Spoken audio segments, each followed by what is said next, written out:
Hey everybody, what's up? ChiliDude27 here, and I'm bringing you my Top 50 games of all time. This is my first list type thing, so I'm not really sure how it's gonna go. But anyway, rules for this list. Only one game per series. With a big number like 50, it just makes sense to pick my favorites in a series and rearrange them depending on how much I like them.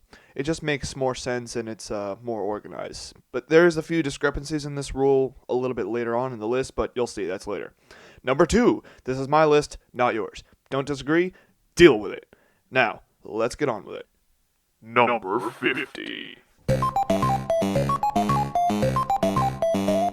I've always loved PacMan. Fun, challenging, charming to a fault.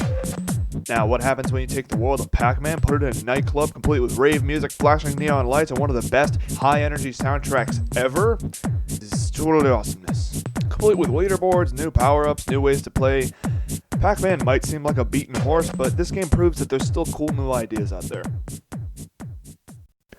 Number 49. Sumotori Dreams.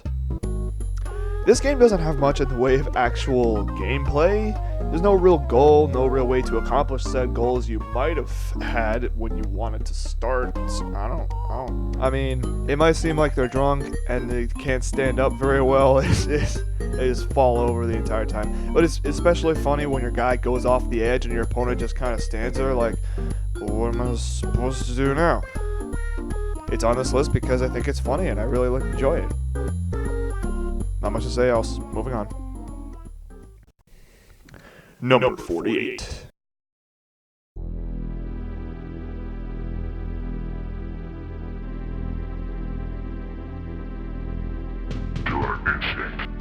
Ah, Rareware, how cool you used to be. You all know about this game, one of the best fighting games of all time, and it still holds up well today. I always thought this game was actually better than Mortal Kombat. I just have fond memories of this one. Since I was such a little kid the first time I played it, I always chose Riptor, because, you know, dinosaurs. Number 47.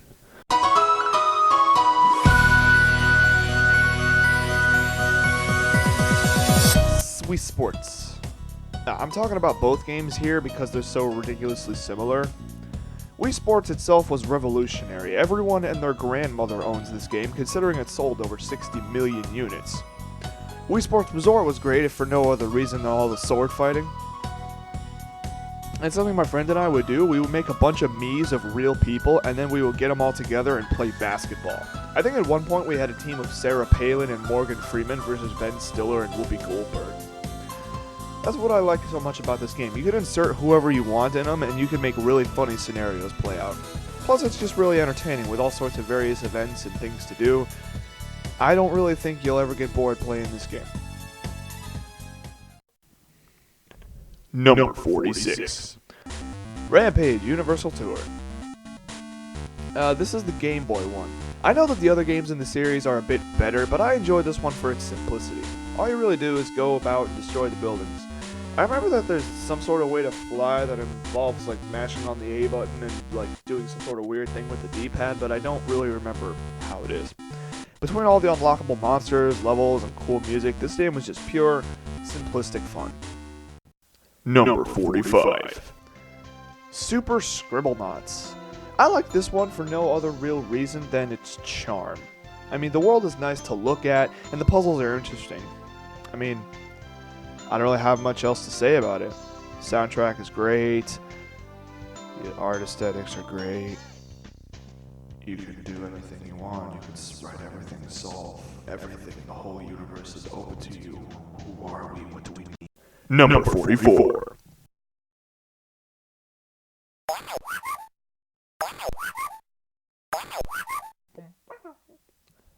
Aw, yeah, Cool Spot. For those of you who don't know, Cool Spot was a mascot for the 7-Up company back in the 90s. Similar to Pepsi Man or maybe the Noid from Pizza Hut, but this has nothing to do with pizza. He's got sneakers and sunglasses and the best weapon of all time, bubbles. The goal here is to save all your Spot friends from the forces of uncool, such as crabs, mice, and flies. God, the flies. This was one of the first games that I ever played, and I have really fond memories of it. I've never actually beaten it because it's pretty hard, but the soundtrack was freaking awesome. Cool bonus stages, nice visuals, and A+ aesthetics. Number 43. Tiny Toon Adventures is Buster's Hidden Treasure. Yet another game from my childhood. It's a pretty basic side-scroller with platformings and power-ups and multiple paths across the map, setup, etc, etc.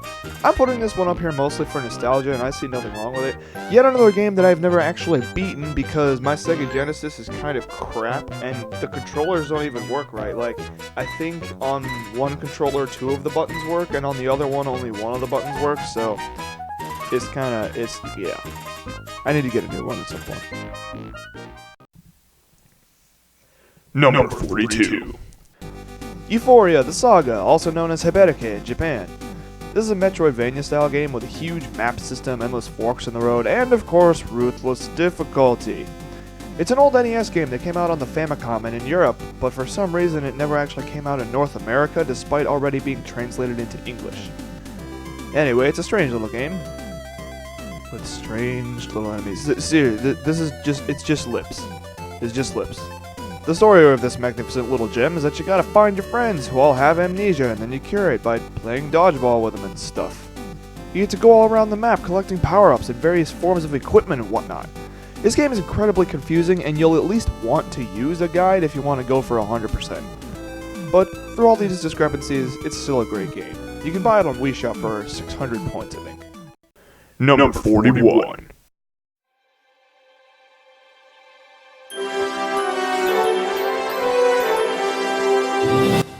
Epic Mickey.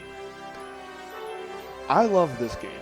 It's a fantastic platformer with like side quests and a good versus evil choice system, but I mostly just love it for the aesthetics. This game looks like Disneyland if it was designed by Tim Burton, and to me, that is perfection. Because I really love old Disney cartoons, and I'm a total like nerd about it. I know so many useless facts about the ancient history of animation. But for the sake of your sanity, I'm going to stop right here, and we're going to continue this in part 2, numbers 40 through 31. Thank you all for watching, and I'll see you guys in the next one.